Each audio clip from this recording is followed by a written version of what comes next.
ಕ್ರಿಸ್ತನಲ್ಲಿ ಪ್ರೀತಿಯ ಸಹೋದರರೇ ಮತ್ತು ಸಹೋದರಿಯರೇ, ನಿಮ್ಮೆಲ್ಲರಿಗೂ ಮುಂಜಾನೆಯ ವಂದನೆಗಳು. ಕ್ರಿಸ್ತನ ಜೀವಿತ ಪಾಠದ ಹೆಸರು 9 ಮಂದಿ ಎಲ್ಲಿ. ರೀಪ್ರಿಂಟ್ಸ್ ಪುಟ 5453, ಪುಟದ ಸಂಖ್ಯೆ 74-75. ನಮ್ಮ ಇಂದಿನ ಪಾಠದ ಸಾರಾಂಶವು ಕೃತಜ್ಞತಾ ಭಾವ. ಇದು ಒಂದು ಮಾನವನ ಗುಣದ ಬಹು ವಿವೇಚನಾಪೂರ್ಣವಾದ ವಿಶಿಷ್ಟ ಲಕ್ಷಣವಾಗಿರುವುದು ಮತ್ತು ಇದು ಆಗಾಗ್ಗೆ ಮೃಗಜೀವಿಗಳಲ್ಲಿಯೂ ಸಹ ಕಂಡುಬರುವುದು.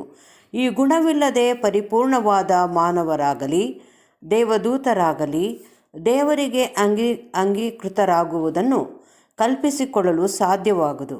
ನಾವು ದೇವರಿಗೆ ಅಂಗೀಕೃತವಾಗುವ ಪ್ರಮಾಣವನ್ನು ನಮ್ಮಲ್ಲಿರುವ ಕೃತಜ್ಞತಾ ಭಾವದ ಮಟ್ಟದ ಮೂಲಕವಾಗಿ ಅಳೆಯಲಾಗುವುದೆಂದು ನಾವು ಬಹುಮಟ್ಟಿಗೆ ಹೇಳಬಹುದು. ನಾವು ಇದನ್ನು ಗ್ರಹಿಸಿಕೊಂಡಿರಲಿ ಇಲ್ಲವೇ ಗ್ರಹಿಸದಿರಲಿ, ನಮ್ಮನ್ನು ಇದು ದೇವರ ಆಜ್ಞಾವಿಧಿಗಳಿಗೆ ವಿಧೇಯರಾಗುವ ಎಡೆಗೆ ನಡೆಸುವವು.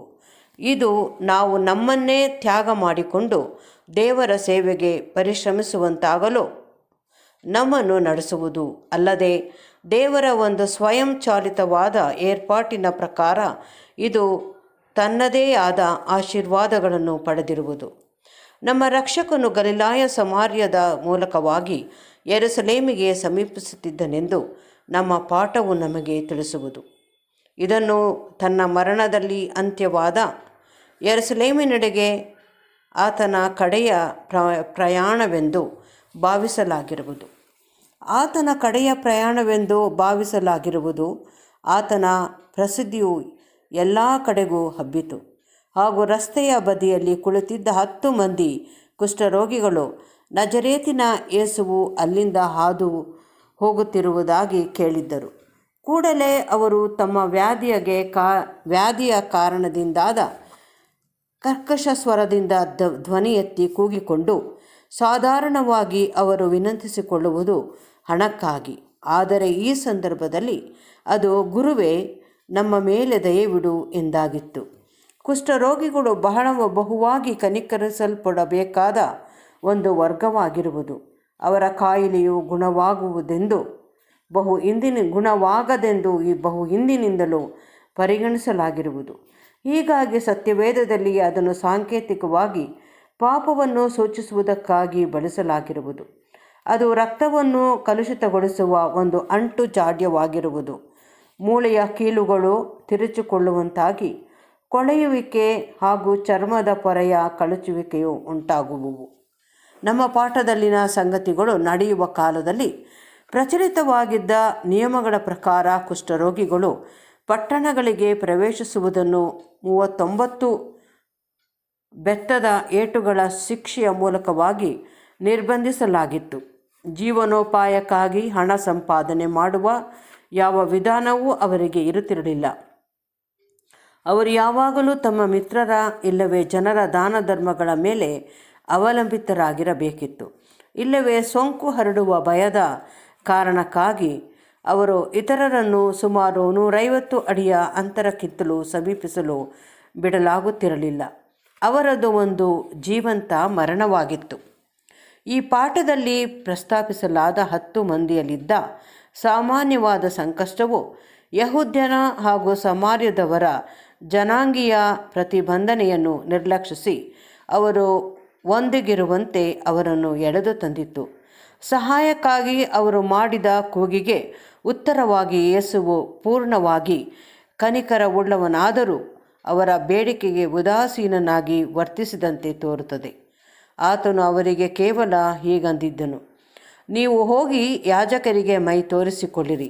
ಧರ್ಮಶಾಸ್ತ್ರದ ಒಡಂಬಡಿಕೆಯ ಮೂಲಕವಾಗಿ ಯಹೂದ್ಯರೊಡನೆ ದೇವರು ಮಾಡಿದ ಏರ್ಪಾಟಿನ ಪ್ರಕಾರ ಇವುಗಳು ಪಾಪವನ್ನು ಸೂಚಿಸುವುದರ ಹೊರತಾಗಿ ಅವರಿಗೆ ಇನ್ನಾವ ವ್ಯಾಧಿಯೂ ಇರಲಿಲ್ಲ. ಅಲ್ಲದೆ ಕುಷ್ಠದ ವಿಷಯದಲ್ಲಿ ಯಾಜಕರು ಈ ವ್ಯಾಧಿಯು ನಿಜವಾಗಿಯೂ ಕುಷ್ಠವೋ ಅಥವಾ ಇಲ್ಲವೋ ಎಂಬ ತೀರ್ಪನ್ನು ನೀಡಬೇಕಾಗಿರುತ್ತಿತ್ತು. ಆ ಕುಷ್ಠರೋಗಿಗಳು ಯಾಜಕರ ಬಳಿಗೆ ಹೋಗಲು ನಮ್ಮ ಕರ್ತನು ನೀಡಿದ್ದ ಆದೇಶವನ್ನು ರೋಗ ನಿವಾರಣೆಯು ಒಳಗೊಂಡಿತ್ತು ಮತ್ತು ಅದು ಅವರು ಯಾಜಕರ ಬಳಿಗೆ ತಲುಪಬೇಕಾದ ಸಮಯಕ್ಕೆ ಅವರು ಶುದ್ಧರೆಂದು ಘೋಷಿಸಲ್ಪಡಲು ಸಿದ್ಧರಾಗಿರುವರೆಂಬ ಸಲಹೆಯಾಗಿತ್ತು. ಆ ಕುಷ್ಠರೋಗಿಗಳಿಗೆ ಯೇಸುವಿನಲ್ಲಿದ್ದ ಶಕ್ತಿಯ ಬಗ್ಗೆ ಮಹತ್ತಾದ ತಿಳಿವಳಿಕೆ ಇದ್ದಿರಬೇಕು ಮತ್ತು ಅವರು ದೊಡ್ಡ ನಂಬಿಕೆಯನ್ನು ಬಳಸಿದ್ದಿರಬೇಕು, ಏಕೆಂದರೆ ಅವರು ತಕ್ಷಣದಲ್ಲಿ ಗುಣವಾಗುವುದಕ್ಕಾಗಿ ಬೇಡಿಕೊಳ್ಳುವ ಬದಲು ಆತನ ಆದೇಶವನ್ನು ಅನುಸರಿಸಿ ಯಾಜಕನ ಬಳಿಗೆ ನಾವು ಪರೀಕ್ಷಿಸಲ್ಪಡುವುದಕ್ಕಾಗಿ ಹೋಗಲಾರಂಭಿಸಿದ್ದರು. ನಿಸ್ಸಂದೇಹವಾಗಿ ಅವರು ಆತನ ಅಂದರೆ ಯಾಜಕನ ಬಳಿಗೆ ತಲುಪುವ ಸಮಯಕ್ಕೆ ಗುಣ ಹೊಂದಿರಬೇಕೆಂದು ಹಾಗೂ ಆರೋಗ್ಯವಂತರೆಂದು ಪ್ರಕಟ ಮಾಡಿದ ಪತ್ರವನ್ನು